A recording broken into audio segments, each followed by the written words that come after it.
আজকে শনিবারে দেখো খাচ্ছি এখানে সকালে ব্রেকফাস্ট। এখন টাইম কটা? 11:30। এখন খাবো পরোটা, আলুর তরকারি আর এখানে চা। এটা দেখো আমাকে দিয়ে দিয়েছে ধোকার ডালনা, মানে ধোকার ডালনা করছে, ধোকাটা ভেজেছে, যেগুলো কিনতে পাওয়া যায় সেগুলো, মার্কেটে যেগুলো প্যাকেটে কিনতে পাওয়া যায় সেটা দিয়েছে আমাকে টেস্ট করতে, যে বড়া ভাজাটা ঠিকঠাক হয়েছে কিনা। আমি বললাম যে এই বড়া ভাজাটাই বেশি টেস্ট ওই ধোকার ডালনার থেকে, অনেক তরিজুত করলে তবেই ভালো লাগে। আজকে হচ্ছে শনিবার, নিরামিষ।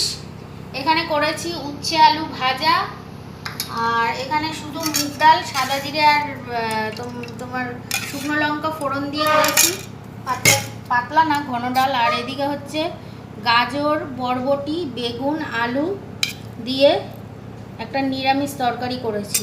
আর এই যে ভাত বেড়ে নিয়েছি, আর এখানে হচ্ছে মেয়ের ভাত। আজকে এই হচ্ছে রেসিপি।